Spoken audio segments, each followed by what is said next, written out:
everybody, it's T Falcon Napier. Welcome to the Oracle of the Self. This is the group coaching / spontaneous organic training program we've been doing for the last 17 weeks. And so, so we're going to pick up where we left off and start a new layer of the change grid, which may be the last one we'll talk about before I give you guys an actual change grid experience. I do want to bring a couple of things to your attention. The first thing is that if you wanted to get to our YouTube site, I just want to show you what's there. If you go to our regular website, which is changeworksystem.com, let me just get rid of this for a second. We'll go home, changeworksystem.com. You end up with a page looks like this. Under our training programs, you'll see free training. And if you click on free training, that little opening sentence or two, there's a link to the YouTube channel. I am thinking about adding another drop-down menu thing, or maybe a little separate button over here to help people get to our YouTube channel if they want to be able to get to it very quickly. So that's one way you can do it if you want to, kind of work your way through those. Otherwise, I will chat over to everybody the direct link to our YouTube channel. So let me just get over here. So sending this to everyone. So that's the link to our YouTube channel. I've yet to figure out how you can change it to something more, reasonable that you could give someone as a link, but nevertheless, that's how you do it now. You could also go to YouTube and do a search for ChangeWorks. There are several that do use the ChangeWorks term. However, we hold the federally registered trademark on that. We just choose not to pursue people who are using the words. Just look for our little logo here. Now, the reason why I wanted to draw this to your attention is because last time around we were talking about Circle of Brilliance and the kinds of things that we talk about, and we extended an invitation to all of you to come and join us on the Circle calls, which are on Tuesdays and Thursdays. It is a separate registration link, and if I remember, I will send you that link before our call is over today. Nevertheless, if you go to our website, you can always look at it. On our homepage right now, we just have a few playlists with some of our most recent sorts of things that we've done there. Just know we don't maintain the playlists. I put it together because I was learning how YouTube worked, but in the long run, I don't know that I'm going to maintain that. But instead, if you just look at videos, click on videos, you'll see every video we've done. Right now, in fact, we've got 273 videos. Each video is about an hour long, so that's, maybe a little bit longer in the case of these last few. So, close to 300 hours of material that's already up on our website. Later on this summer, we will begin to market this in earnest. We're still testing a couple of things for the ChangeWorks community, which is a gentle way for us to stimulate a little bit of revenue stream to support this. But nevertheless, that's all coming down the road. But so right now we're not worried about the number of subscribers. That being said, if you have not already subscribed to our YouTube channel, we would certainly appreciate it. In the world of YouTube, you can't get monetized until you have 1,000 subscribers. We believe we'll get those subscribers rather quickly, but in the short run, with no energy into it, we seem to have gotten 94 subscribers. I'm not sure who all these people really are. But if you just scroll back, you'll see all the different things for the Circle of Brilliance, and you'll see the Oracle of the Self, including our last session 17. So if you wanted to go back and refer to any of them, you certainly can. I did just want to scroll back rather quickly to show you guys some of the things we've talked about on the Circle. So we've just finished doing Greek hierarchies on the change grid. Before that, we did a series on current events, so people could accomplish two things. The first is to be able to,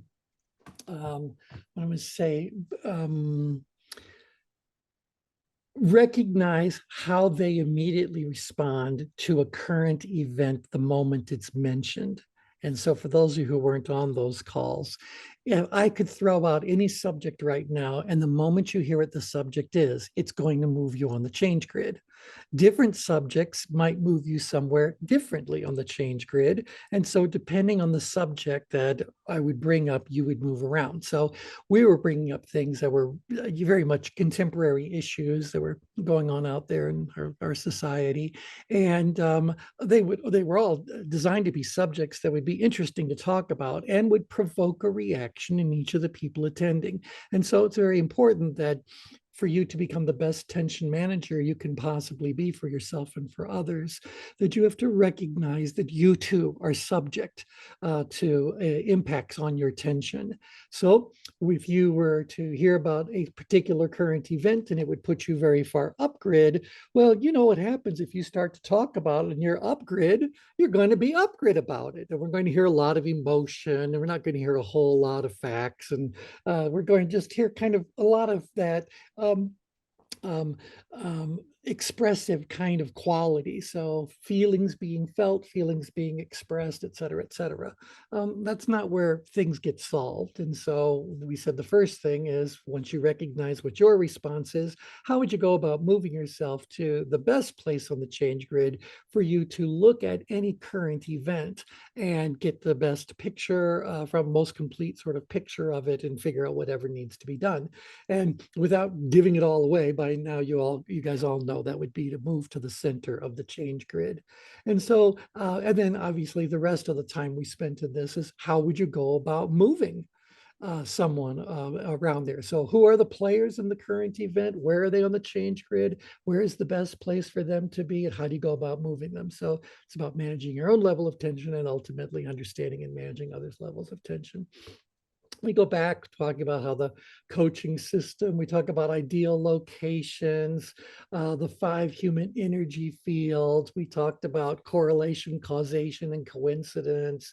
We talked about elections, the collusion spectrum, attachment, biases and fallacies, enneagrams, merging cultures, life transformations. I've only gone back 9 months. We've been doing this for almost 3 years. So the subjects that you might want to explore are quite extensive. So if you guys just go to our homepage, click on videos, and just start scrolling through, you may very well find that there are some subjects you would you think might be quite interesting. They should be in absolute chronological order, but once in a while something got thrown in. Yeah. Let's see, what else can I tell you? Oh, like last time around, we were talking about someone that Tom and Anja know from the gym that they go to, who becomes quite, I'm just going to say upgrid when the subject of religion comes up. And we were talking about how nice it would be if we could just have an environment, a collective where people could just actually have conversations and learn something without it becoming an upgrid and outgrid kind of battle.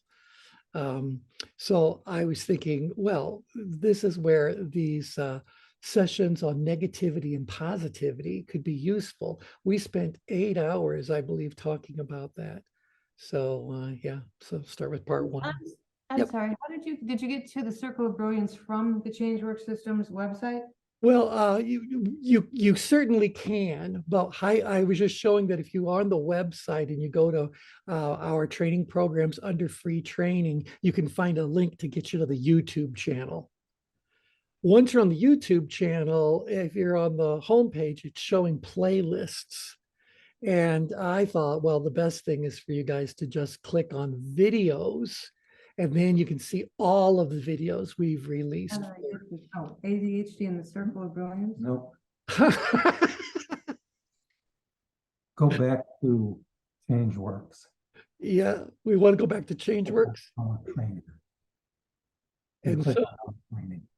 I didn't see it. That's why. oh, no worries, no worries, no worries. It's like under on our homepage, in our little menu, it'll talk about our training programs. So there's a drop-down menu for our training programs.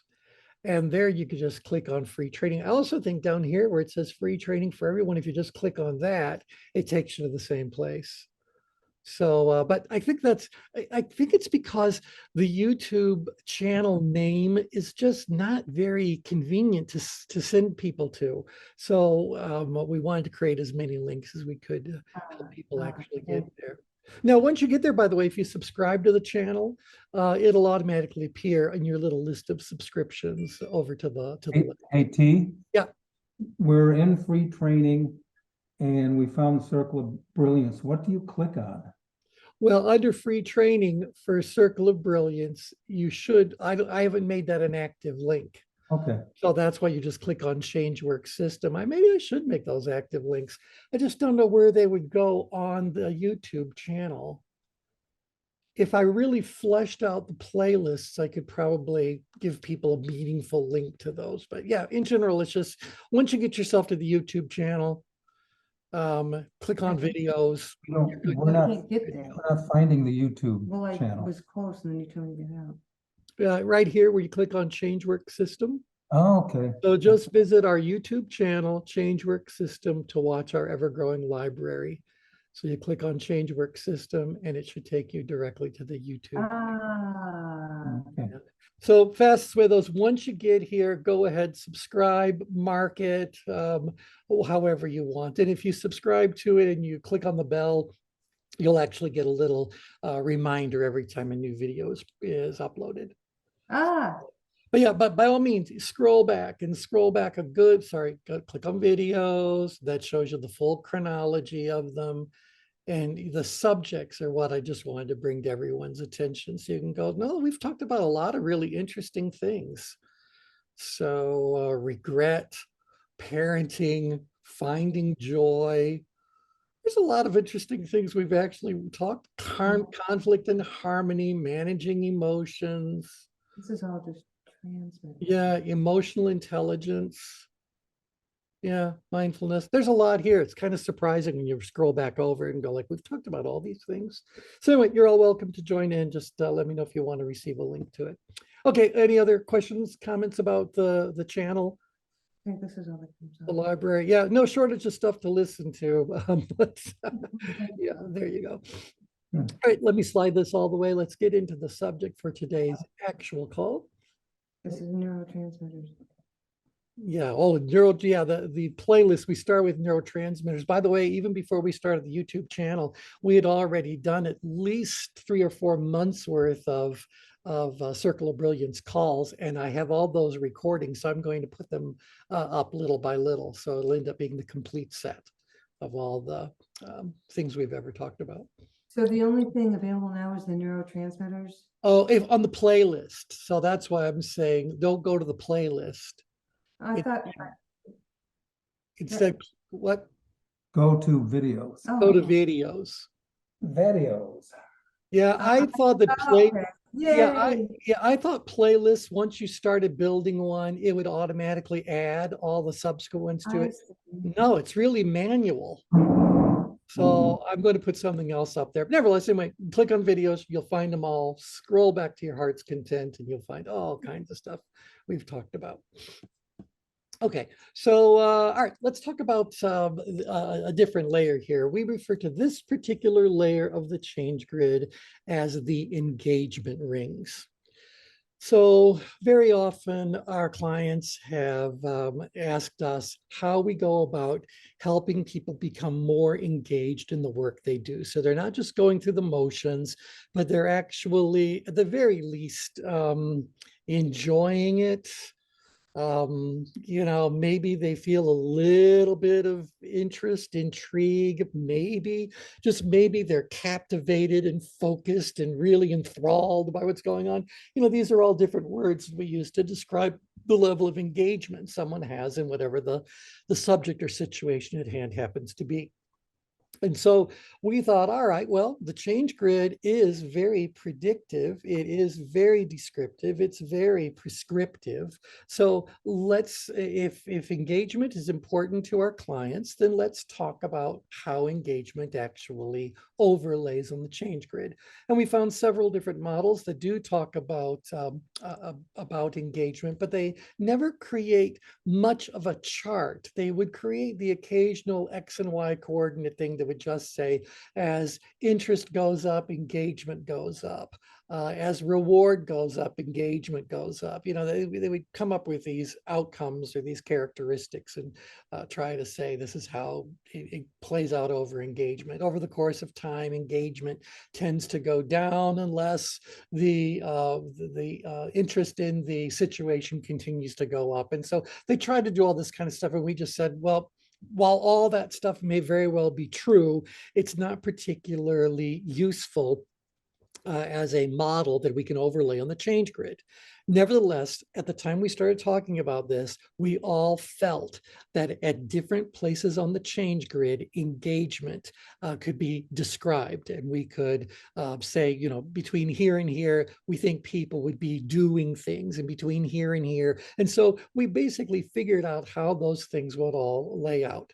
And then we said, all right, well, because the change grid isn't just about what happens along the heart line, like this is one single road that takes you through each of these stages, I'll be describing just a few minutes. We also have to figure out, well, what happens if you are at a certain state, but upgrid versus downgrid? How would that go about changing whatever your experience of these words happen to be? So that's what we're going to talk about on today's call. And so we're going to start very far out grid.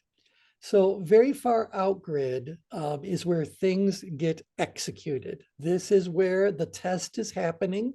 So you think about this, you are in a situation with a challenge of a 10, 11, or 12, and you have an ability of 10, 11, or 12. The challenge is afoot. The test is happening. So this is the time for you to just do it. Now, we use the word execute because in several models of engagement, they made a distinction between simply being engaged, which is doing those things that ultimately contribute to completing a particular task or solving a particular issue or whatever the case may be. And then there's also times when you just come in and you kill it. You just come in, you do it. So you pull the trigger, whatever the case may be. This is where there is either the result of all of the engagement finally getting to a point of conclusion, but it could also be something that is done in the instant to deal with it once and for all. And so that's why the word execute is used to describe a very far out grid form of engagement. Now, we also like the word execute because execute does mean to kill something. And sometimes what ends up getting killed, if you're this far out grid, is not just the task at hand, but relationships and people's sense of contribution to whatever's going on. A lot of things can get killed out grid.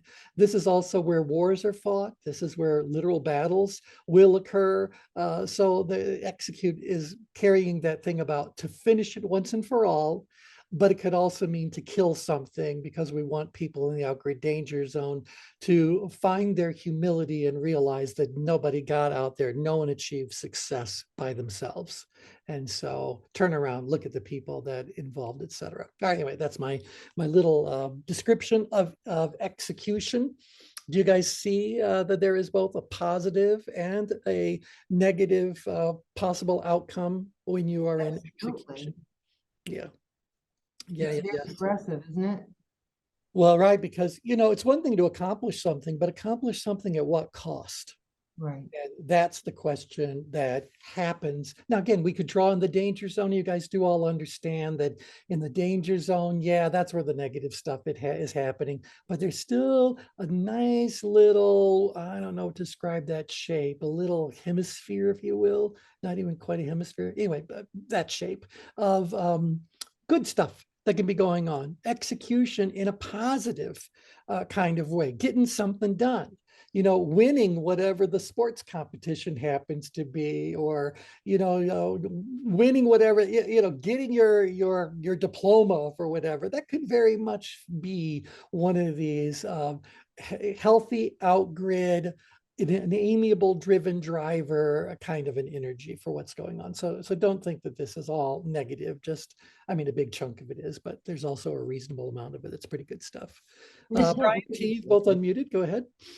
I was going to say, I think it's quite challenging a lot of times for people in general in the execution phase because of the lack of awareness in terms of opportunity cost, right? Like what is it that you're trading off? Because humans, the way the brain function, we're very bad at the long-termism perspective as it is. We're designed for status quo. We're designed for short term.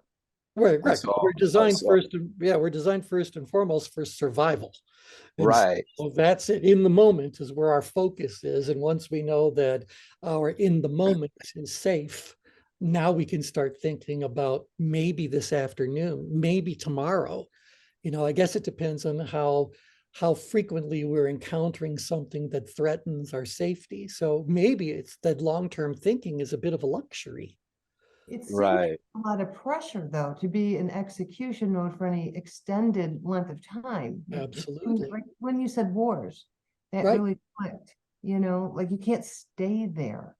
You can't stay there. I mean, it can endure for, I mean, I don't know what the longest war on record is. I remember something about 100 years war, but I've got no recollection of who was involved or why and what the outcome was. But I do know that you're right. There is a certain need in execution, or how about this? Just the word itself carries with it the expectation of something being finished.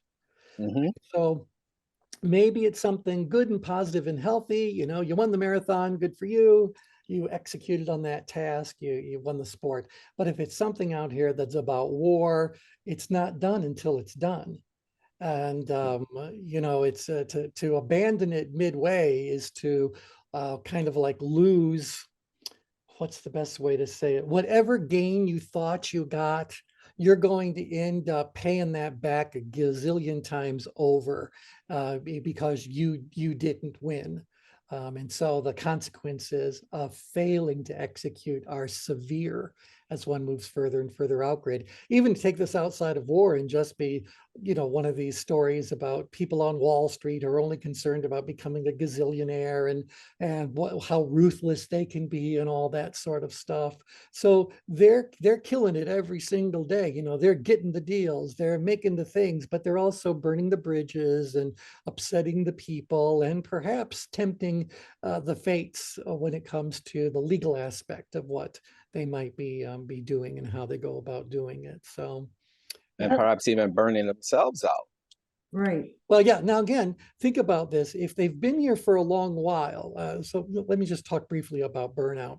People who have conditioned themselves to operate successfully in this kind of an energy don't really get burned out all that often. So, you know, if you've watched TV dramas about law offices and how it seems that people are burning the midnight oil and still getting up to be at court by whatever, you know, they live hard, they push hard, they blah, blah, blah.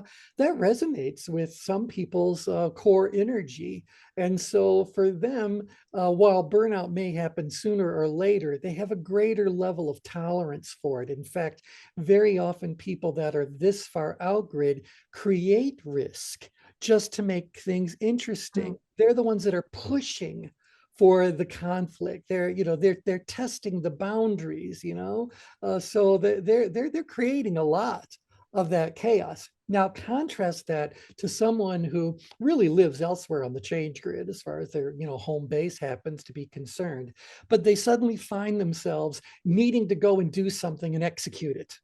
And that's not their norm for them. It's out of type for them, but they rise to the occasion. They go out there and do it. They can get burned out very quickly.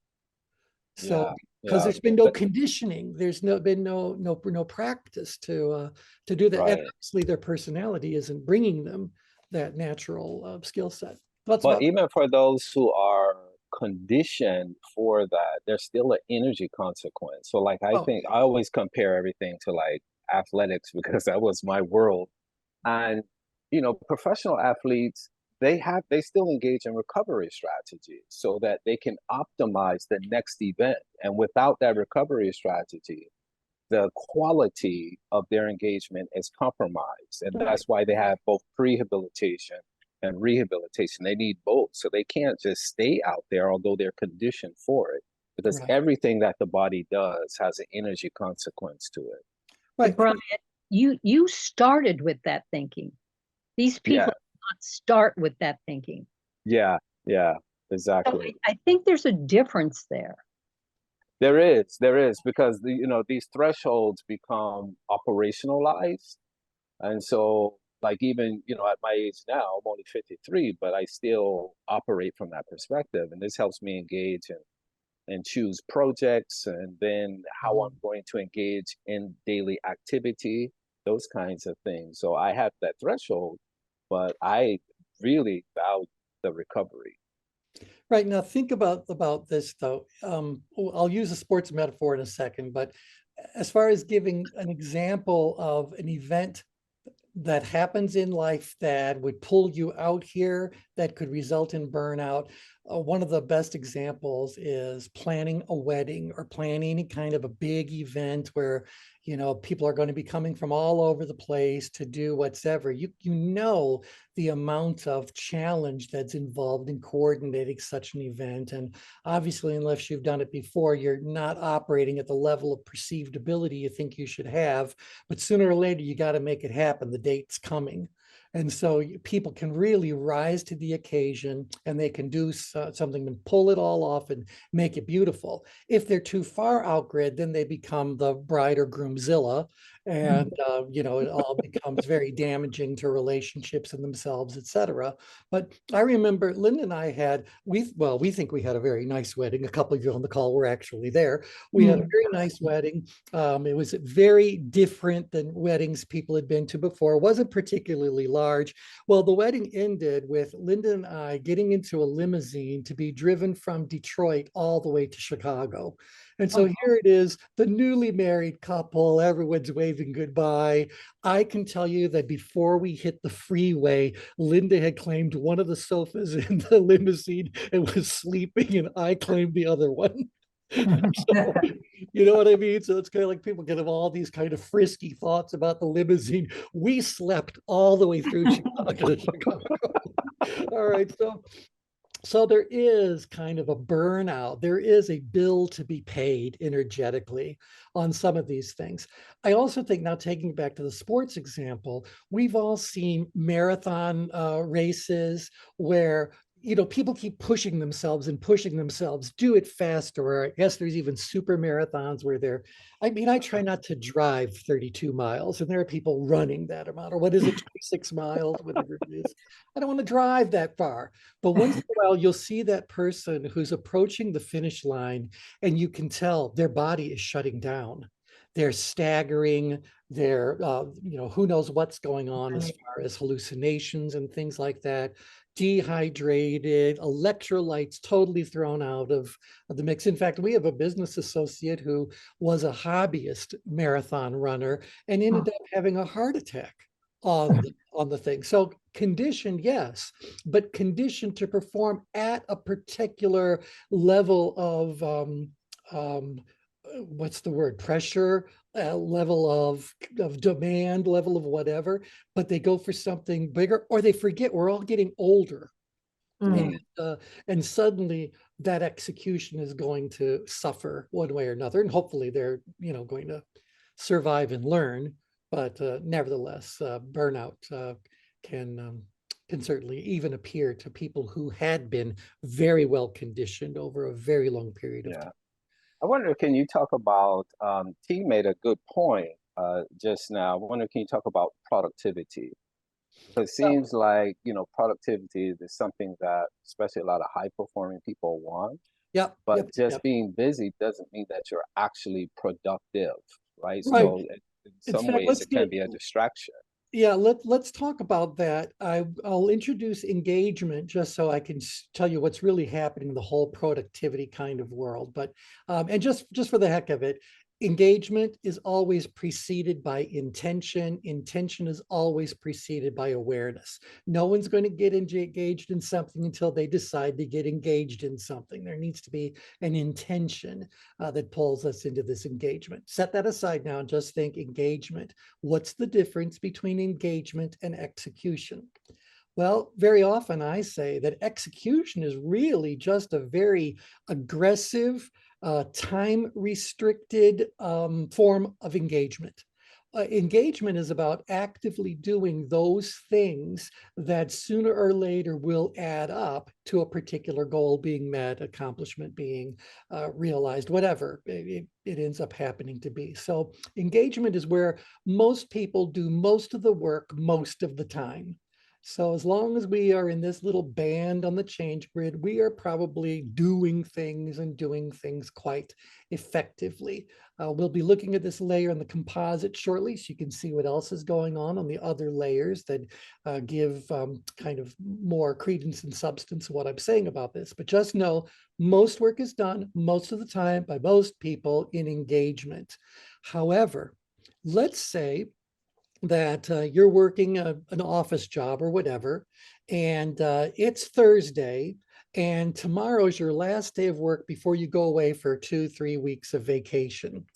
So there you are sitting at your desk and you're going like, I got a whole bunch of minutia sort of stuff I've just got to get done so I can go on this vacation with some freedom of thought without these things dangling over me. Well, for a long time you've been engaged, getting these done, whatever, but now the deadline is upon you, and now you feel like you've got to play beat the clock to get it all done. It's amazing how productive someone can be when they are playing beat the clock to get something done. What's going on in the beat the clock? They have a goal in mind, an objective they want to meet in order to realize some sort of greater benefit to them. So the reward is vacation without the hassle, but what lays before them is getting all this minutia taken care of. Can you feel like that kind of like as a healthy, frequently encountered sort of dynamic in our thinking about productivity? Yes. Yep. So getting stuff done. Now, most employees, most of the time, don't have the amount of deadline or the level of accountability that would really encourage them to be maximally productive. Certainly that person who's playing beat the clock is surprising themselves and everyone around them with the sheer volume of stuff they are proving to everyone around them that they can get done if they feel like it. So it's kind of like a dangerous precedent to set. But it may also be that while we can play beat the clock for a whole day, we know how we're going to feel at the end of that day. Going back to Brian's point about there is an energy depletion that is occurring, there's going to be a bit of a collapse, but at least you got the task done and now you can receive that reward.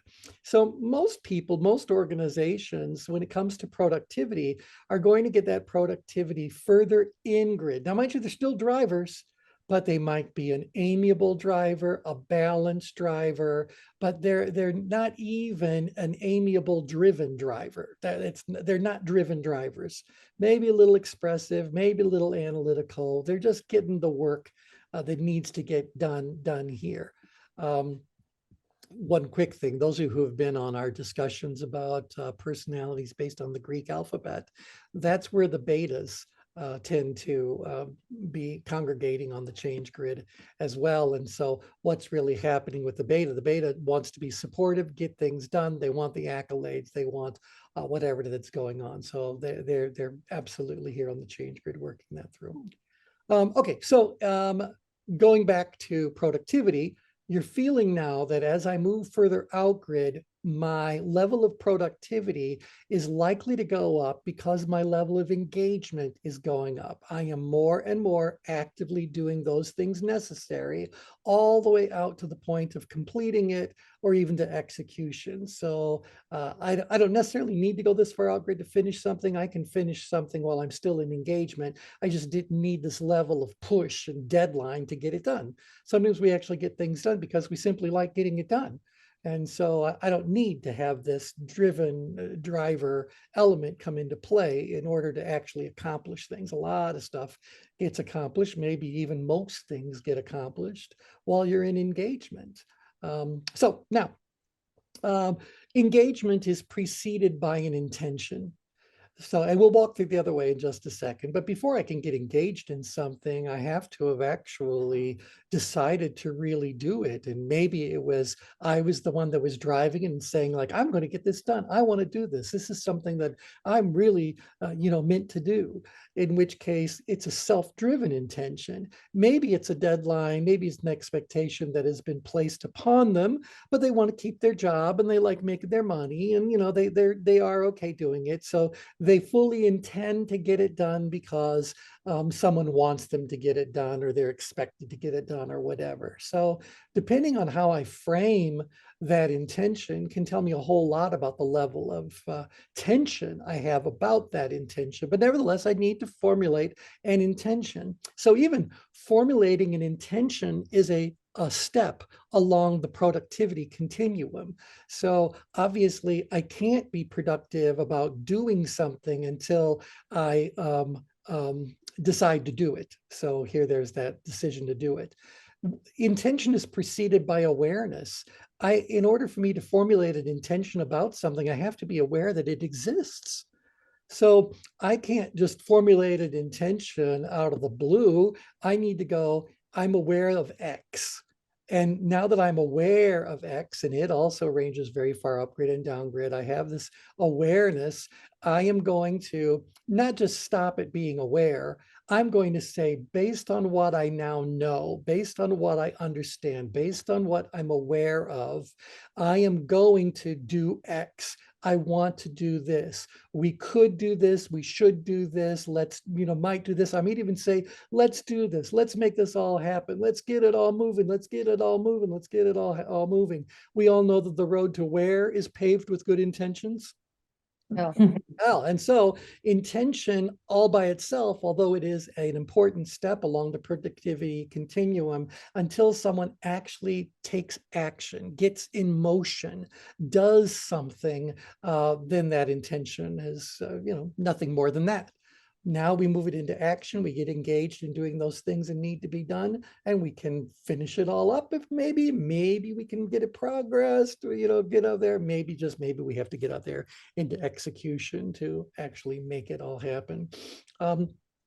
So one last thing before I actually address T's question is that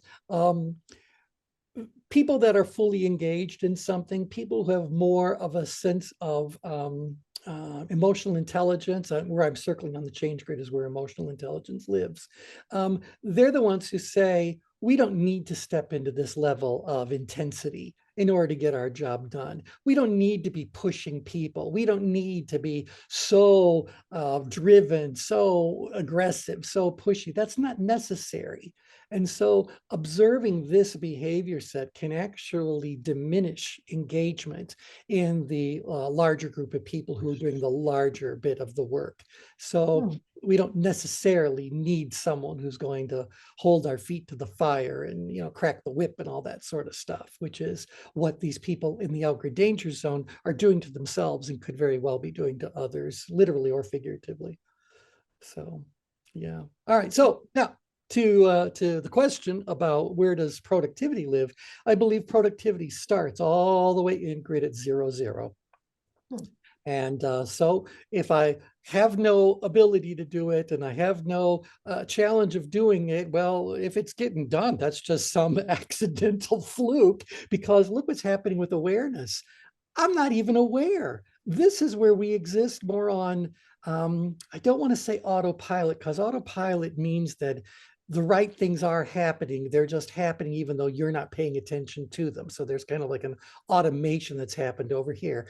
Pre-aware is more about oblivious.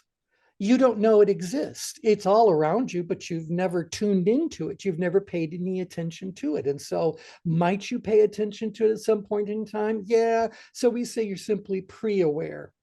Some of this might happening and this far in grid. Unaware doesn't begin to do the job describing it. It's just you're clueless. You're just oblivious to whatever it is that's really going on. So can you guys acknowledge the truth and the statement that the vast majority of things there are that are happening on this planet, the vast majority of knowledge and understanding and skills and all that, we're not even aware of it. We're oblivious to the vast majority of stuff that's happening around us and around the world every single moment of every single day. Fair to Yes. say? And Yeah. happily so. Now imagine if we were. What if in our heads we were automatically fully aware of everything happening everywhere at every single moment? How would you describe that reality? Maybe a basket case. Hyper awareness. Hyper awareness, and at a certain point in time, that's going to be very threatening to your mental health at the very least, and perhaps your physical the threat. The whole point of being a human, and I think one of the greatest jobs of the brain is to filter all the stimulus that's coming our way so that we can isolate those things that are most important and do whatever it is that needs to be done accordingly. Mhm. Yeah. Yeah, Same thing that get us in the most trouble. Right. Tell us more about that. Well, because it's built on behaviors of the past. Remember, so the strong synaptic connections are in the laboratory. We used to call it jokingly an app.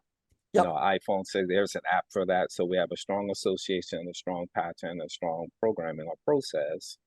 That's the behavior that's always going to win. So again, we're designed for that status quo. But when it comes to being productive and actually doing things that we're now have some awareness of, it actually takes work. And that's why I say productive for some people to just power through a task and not learn about it, it becomes a distraction. Right. Because you're really not doing yourself any favor by just automating the task, because then you're going to have to circle back to it again at some point. That's in right. time. Right. To maintain the automation. Right. Yep. So yeah. So if you can kind of say, yeah, there is this pre-awareness that's happening. There is this obliviousness that's really going on. There's all kinds of things that are happening in our life that don't really garner very much of our attention. So we need to at least be aware. And so awareness really begins here. We just wanted to say this awareness band can be very large.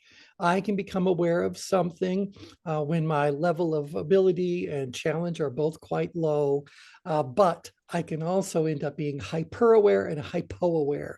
And we'll talk about those in just a second. But just say, getting back to the question of productivity, I need to become aware of what's going on, or I need to be made aware of something.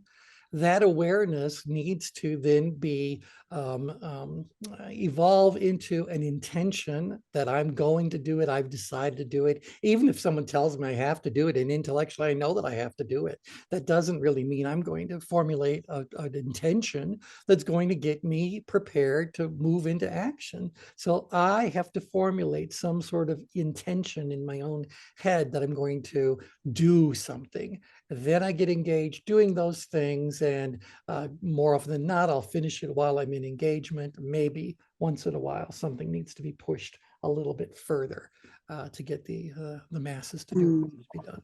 All right, so this now, May I ask a quick question? Sure.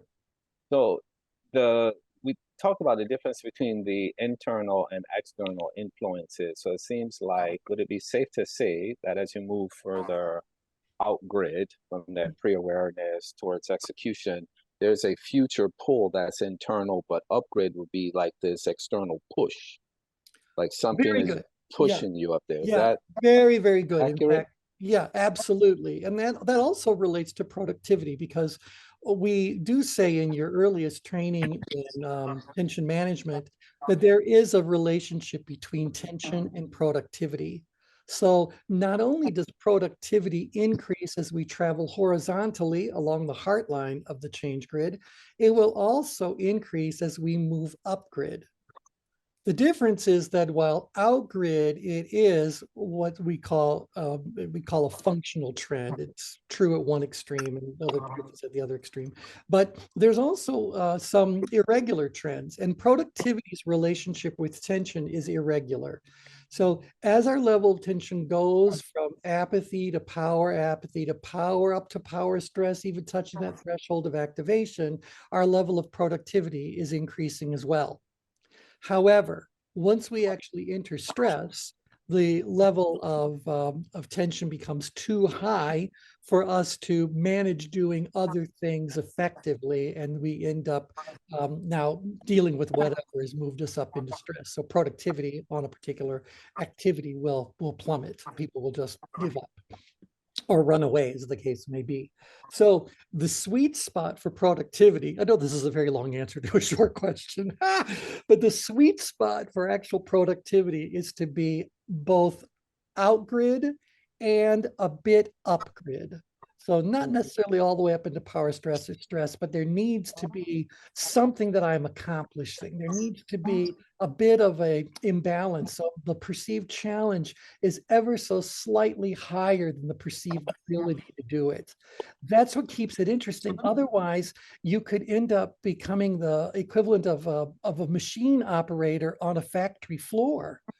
You can do it really, really, really well, but if there's no challenge, what's going to happen to your performance?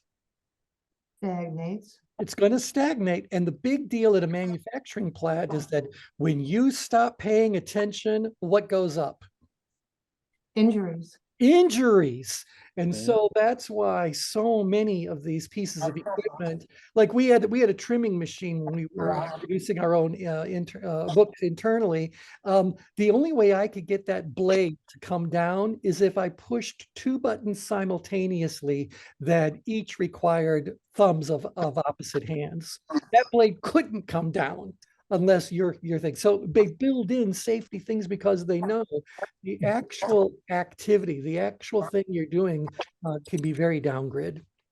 And that's going to open up a new set of problems. So maximum productivity, I'd like to be out-grid. I'm going to say anywhere from 4.4 and beyond would be great. Give me something like that.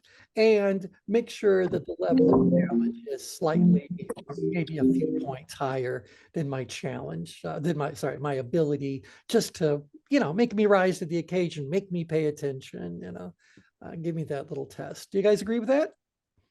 Yes. Yes. Productivity? Yeah. So T, that's a long answer. Hopefully that's, yeah. Gee, thanks. Yeah, you're welcome. You're welcome. You're welcome. All right. So now let's talk a little bit about if we understand the progression, let's understand what happens when tension is high or low. We're not going to talk about anything pre-aware or further in grid because, we're oblivious. And the moment we start talking about something, we're no longer oblivious. And so then we can figure out where we're actually plotting on the change grid. So now, awareness ends up being the largest kind of band. And even though hyper and hypoawareness seems like in a separate band than awareness, it was just because we wanted to illustrate a point that something profound is happening at these two extremes. So hyperawareness. Let me give you this as an example. I think you guys know that just because you lose consciousness and fall asleep does not mean that your senses have stopped operating. So if in the middle of the night there is a fire in your house, your olfactory sense is going to detect minuscule amounts of smoke in the air. Even before the smoke alarm might go off, your nose may very well have detected something. When that moment occurs, what happens to your level of productive tension? Wait. Okay, it's going to skyrocket up into what level? Upgrade. Up all the way up into stress, maybe even the upgrade danger zone. Your fight or flight response is being triggered. By the way, again, for those who haven't gone through our way of looking at things, there's 4 F's. So it's fight, flight, freeze, and fade. Well, upgrade, that's really about fleeing, getting out of the situation. So get out of the house, grab the kids, grab the pets, get out of the house, get out of the house, get out of the house, whatever it is. And so you are not only aware of it, you are hyper aware. This is something that has been thrust into your reality, and it is so problematic. It is capturing, consuming all of your attention. Yep. Thoughts about that? I like the way you said that about the fight or flight is really the hyper awareness, and freeze and fade, although you haven't said it, is really about the hypo. You'll find the more hypo, it's actually one is at each extreme, because people that are out grid, they're more likely to fight if they find themselves in a life or death situation. So think about those two groups on the battlefield, which is all happening. They know well, at least they believe their ability is very high. But they know it's also going to be very challenging. If they believe anything otherwise, they're going to get sloppy in whatever their war play happens to be. But nevertheless, they're out here, so they're fighting for sure. Upgrid, we flee. Outgrid, we fight. Downgrid, we freeze. And in grid, we fade. Now, there's a lot of discussion we've had about where those things all belong. Just know that if we looked at the dark side of the change grid, even if we did say flee and fight and freeze and fade, we know they're all physically adjacent to one another when you really look at the dark side of the change grid. So I do think you're going to see some sort of blending or of the four possibilities. Depending on where you are on the change grid and how you're moving around. Remember, this is chaos, this side of the change grid, these danger zones all coming together. There is no logical thinking here. There is nothing that is organized. This is as random, chaotic as you can ever imagine something being. And there are people who live in these four worlds and may even live in a combination of them. So this is the dark side of the change grid. Again, as I bring that up, I always want to go like, tell me that wasn't too much. Tell me, you guys have been around this now enough. You go like, oh no, we get it. We get it. Yeah. We get it. Yeah. So, because I do think that people that are hypoaware down in apathy could also fade. And I do believe that people that are in grid may adopt the strategy of simply freezing their body in that moment. So don't say anything, don't do anything, don't breathe, just stay there. That could also be something that we would see being done upgrid. But you're this far upgrid, you're up in stress. Oh, you may very well just go. First choice of action is or first instinct is to run. That's why if you ever visit Alaska and you're going hiking in any of the national parks or even the state parks, although their state park is as big as a national park, but you have to go through a little bear awareness, kind of a little 20-minute class before they'll give you your little permit. Little bear? Hiking. What's that? Little bear awareness. It's the big one I'm concerned about. Yeah, little bear awareness. Yeah. Well, the little ones, they'll tell you, are even more dangerous because wherever there's a little one, There's a big one. Or there's a two. very protective big one. So, but yeah, you got this little bear awareness kind of thing, and they tell you, if you encounter a bear, what to do. Well, and they're telling you that because instinctually you would think to run, but you can't outrun a bear. You can't outclimb a bear. So you get it coming towards you, you're in serious trouble. So they instead, and they go like, you can't fight the thing, you just can't. We know you'll give it a try. Your best bet is to either fade or freeze. Fading is just about, can you very slowly and gently walk backwards, disappear behind a tree, you'll get back in your car. Can you do something just to fade back into the background? And if that's not going to work, they'll tell you, then you need to drop to the ground, play dead, freeze, whatever it is. So different strategies depending on where you are, but they talk about that in the bear awareness class. The little bear awareness. Anywho, let's see, what else? Anyway, so point is, you've got something that's very hyper aware, something that's happening very hyper aware. That feels very different than being mid-grid aware. Being mid-grid aware is like, maybe you checked whatever the weather is to be, and now you are aware of the fact that there's rain predicted this evening or whatever. So awareness just means that which you were oblivious to prior, that which you were maybe pre-aware, because I do believe the reason why we used pre-aware for a bit of it was just to acknowledge that the brain becomes aware of something far sooner than it alerts you to. So when you become aware of something, your brain has been aware of it for a while. Is that fair to say, Brian? Yes, your body picks up on it. Yeah, but it may choose not to bring it to your attention, right? No, Because it has to, it goes to, you'll get the, I know there's debate on whether you have a thought or emotion first, but really emotions, your senses will pick up on things before, long before you can actually like reason as to what's going on. yeah, and so the way I've always thought about that is that there is always an initial thought. Mm-hmm. That initial thought triggers an emotion. So as opposed to thinking like we start with an emotion, something had to awaken that emotion.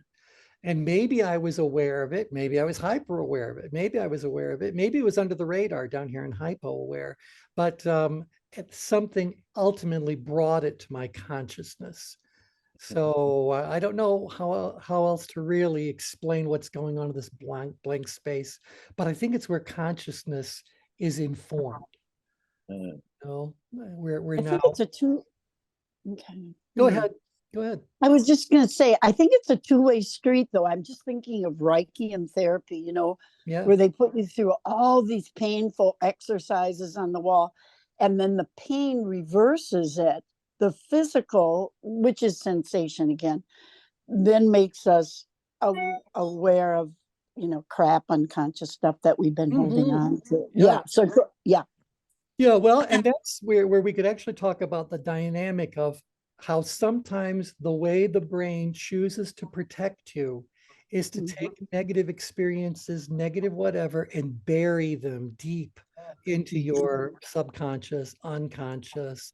And it's very interesting when you're doing any kind of body work on someone and you find a knot in a muscle somewhere. You start to really work on that area of their body, and their thoughts may very well start to go, you know, I was just thinking about blah, blah, blah.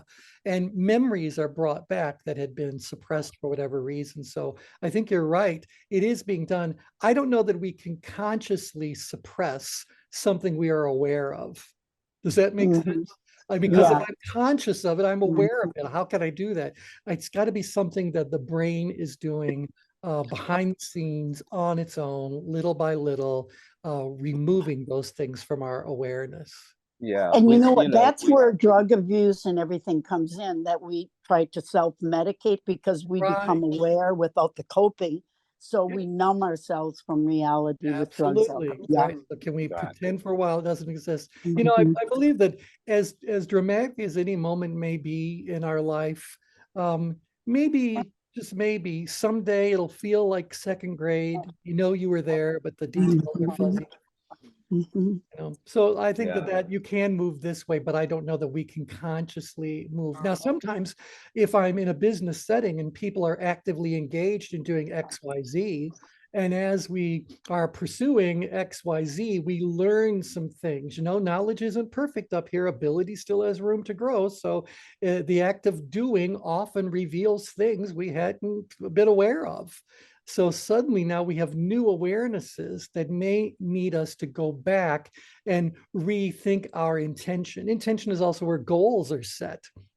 Even if I'm drawing up any kind of a plan, I guess a plan is kind of like the border between intention and engagement, because I'm working out a little bit more about what I intend to produce, but I still haven't actually done anything on the plan yet. But the act of making a plan, it feels like an in-between sort of a step between intention and engagement. Point is, as we learn more, we now have new awarenesses. Maybe as we are doing whatever it needs to be done, something hyper aware happens.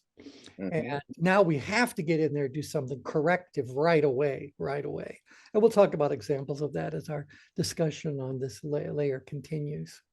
That's why I like myself experiential learning. I put myself in situations where I have to learn, because the way that the body metabolizes our interactions with the external world, these exteroception as it's called, you know, the limbic system houses the hippocampus, which is the long-term memory. And so a lot of times when something triggers, which is what emotion actually is, a moto in Latin, it's trigger, Right. it's To move, movement, to get in right? motion. So when something triggers it, it'll bring back that memory. And so that can either inhibit you or Encourage move you, you. Exactly. And so motivate I you. use it is what I tend to do. But for some people, you know, they can just freeze, but I don't want to experience that again. No. And again, this is going to speak to what, you know, this is what the Oracle of Self is really all about. How effectively are each of you recognizing your true thoughts as opposed to thoughts that have kind of come into your awareness from other sources? What are your genuine thoughts? What are your genuine beliefs? What are your genuine whatever? What do you actually own versus what have you absorbed or whatever? And now that you have that, what are you going to do with it? So as you become aware about more and more things, is there a need for an intention to be done in order to get you engaged? If you don't feel like you're engaged in something, it's got to go back to revisiting your intentions.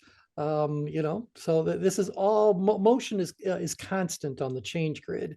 We just have to figure out where you are and where you need to be next in order to do whatever most effectively. Because again, remember, this is situation specific. So you as a person are not in intention. You are in intention about a particular situation. You're not engaged as a person. You're engaged in whatever it is that you're looking at that particular point in time. You could be completely disengaged. In fact, you are disengaged from 99.99999% of everything else that's a possibility. Exactly. You're doing a relative handful of things compared to the realm of possibilities. Okay, anywho, so that's an interesting thing too, because we have to talk about that. It's almost a different topic, so I don't want to get deep into it, but this idea about choice. So when you decide to do something, are you really making a choice, or are you responding to a choice that has been made for you? So if it's your genuine choice, you're being very deliberate, you're being very, you know, calculated, very on whatever your mission happens to be. That's very different when you make the choice versus the choice being imposed upon you or the choice being expected of you in that situation. So No, choice is a big deal. Yep. You know, T, that's one of the two major arguments against the religious concept of free will. Yeah, is there, like it's a snowball rolling down the side of a snow-covered hill. Yep. And it hits you. It's the thought, it's the electromagnetic activity of the brain, the chemistry of the brain, 1,000 choices made previously that form and create the choice you're making now. How do you hold somebody accountable for that? Well, yeah. And so that becomes part of the whole mechanism. When we get into the actual technique, that's what it's really all about. The awareness has to lead to the formulation of some sort of intention, or yeah, or what's going to happen. You know, awareness is just, there's no action in awareness. Oh, by the way, one other thing we'll talk about, we get deeper into this whole idea about choice, and that is this idea about learning. If you guys look up the definition of learning requires something. So you discipline. yeah, discipline. You'll see where that all fits in. So Attention. What's that? Attention. Yeah, you're paying attention to it, you're reading whatever it is, you're doing whatever, but the people who study learning and who actually give that label its definition will tell you that no learning has actually happened until a behavior changes. Right. That's the application of it. Yeah, and I always thought that learning was just about the equipping of someone with the knowledge, with the insights, with the whatever. And then they said, well, no, that's certainly part of the learning process, but we're not going to say that someone has actually learned anything until it impacts behavior. In fact, what the research shows is when you're learning things, and this is why when I get off these calls, I ask myself a couple of questions to apply them. So what the research shows, if you don't begin to apply the content that you're interacting with within hours, you start to lose it. Yep. The best way to learn it is to try to teach it to others. And so I'm always looking for ways of like implementing this in something that I'm doing, and then I can journal it later on. So now I'm actively engaged with it. Yeah. But that's where experiential learning is the only real learning. And it's as a parent or leader or whatever, it's creating an environment and a structure where people will take action and experience the reward of it. And the learning occurs, don't you think? Yep. Yeah. Yep. My gosh, this applies so strongly to ballroom and Latin dancing. Do tell. Tell us. Yeah. Someday we should do a session just on ballroom dancing. Go right ahead. I would no love that. learning happens until a change occurs. Absolutely. It has to affect the behavior. Yeah. And again, Okay, you come know, on back and take the same lesson again. right. So sooner or later, and by the way, I don't know who these people are who gave them the right to decide what learning meant, but nevertheless, if you look up the definition of learning, this behavioral change aspect is very much included in all that. So I go like, all right, well then where does learning actually occur on the change grid? And I've always Awareness. seen that in the learning research, right? And that's why I say there's a difference between what's called acquisition behaviors, where you're just acquiring content, and Yep. application behaviors. Your attention is going to go up in terms of the application because now you're actually applying yourself with Right. the different behavioral energies. So you're a little bit upgraded, and I'm going to say that learning doesn't really happen until engagement. Or no, how about this? Learning is not really demonstrated until engagement. Because up until then, you were talking about, what did you call it for preparation learning? What did you call it? Acquisition behaviors. Acquisition behaviors. Okay, so becoming aware of something, boosting your knowledge, etc. That's all good. Maybe someday you go like, you know, based on everything that I've just now, I would use the word learned, but based on what I've now become, I've now acquired. There's some stuff I could do about that. Now maybe I go out there and put it to the test. So You know, putting it to the test requires a little bit more driver energy. Yes. the woman that said, who is that that talked about the Latin dancing? That's Anja. Anja. I just have to say that my first book's on intuition, and I dedicated it to my dad because he always said when we had to dance every night after dinner, and he always said, don't look at your feet. No. And so we have to be aware of the blocks that are created to learning, especially something that is kinesthetic, because of cognitive thinking and thought. We have to, you know what I mean? Right. Absolutely. You have to feel it. You Yep. can't, you're going to create a visual memory when you need a Muscle. circuit memory. Yes. Yeah, right. Exactly. It's gotta be Exactly. that whole brain body connection for that. Your dad was a very wise man. He was actually. Lucky you. Lucky you. Yeah. Okay, well, we've gone over as usual, but next time we chat, what I would like to do, and I'll just plant this as a seed, just like hyperawareness is inescapable. Hypoawareness means that it's not threatening in any way, shape, or form, but you just became aware of it. I'll give you one quick example of this. You wake up, and before you even open your eyes, you can hear raindrops hitting your window. And you think it's raining. That's hypoawareness. So it's something that's in no way all that consequential, perhaps. Now, if you said it's raining and I left my windows open in the car, now where are you? Whoop, hyper aware. Maybe you can do something about that. But nevertheless, hypoawareness is there. Now, as we move further and further out grid and go through these different engagement rings, you're going to find that some of them are still big enough that there is a downgrade expression of awareness and there is an upgrade expression of awareness. There is a relatively upgrade expression of intention, and there's a relative downgrade one, and then we've just got mid-grid for where it is. So you get to engagement. Now it's a tighter range. Nevertheless, there is room for an upgrade expression of engagement versus downgrade. So if I say you're engaged, what does that mean? I might say for that engagement requires you to do certain things that would be more upgrade versus certain things that would be more downgrid. So how do I go about understanding the full range of engagement behaviors? And then ultimately execute doesn't have a whole lot of space available for upgrade and downgrade, but you can imagine that in the world of execution, there's an upgrade ways to do it and there's downgrade ways to do it. Mhm. So, You know, T, could we talk more? I love the stuff about hypo and hyper, of Sure. how we take somebody who's hyper aware mhm.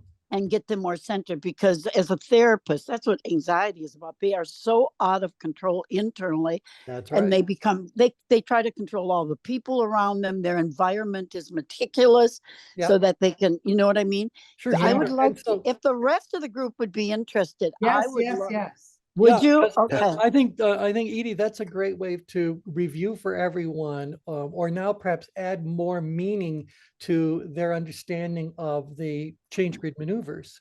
Because if Yeah. you're someone who's hyper aware, I'm going to do the downgrade maneuvers, and as I do this, tell me how these parallel with what someone in mental health services would do. I've got to normalize, simplify, restore resources, and add resources. So somehow or another, I got to get them off the ledge. So normalize it enough, whatever, be that resource for them, whatever. And then I have to make sure that I am re-equipping them or equipping them with whatever that lack of ability is that's stopping the challenge from coming down. So it'll all be downgrade maneuvers. Right. But I don't want to overshoot the destination. The goal of downgrade maneuvers is not to move someone to apathy. Well, not generally to move someone to apathy. One quick example of when you do this is that apathy is where you fall asleep. That's where you have the best night's sleep. So if I've got a screaming baby, I promise you I want to move it all the way down to apathy. Yeah. But generally speaking, when it comes to interacting with ourselves and our loved ones and all that, we're not going to go that far upgrade or that far downgrade. Okay. All right, so yeah, we'll definitely talk about that. And oops, I keep dragging that all over the place. All right, so with that, thanks everybody for participating, and we'll pick up where we left off next time around. So Thank for now, everyone, take care. Thanks. God Bye, bless. everyone. Thank you. Bye-bye.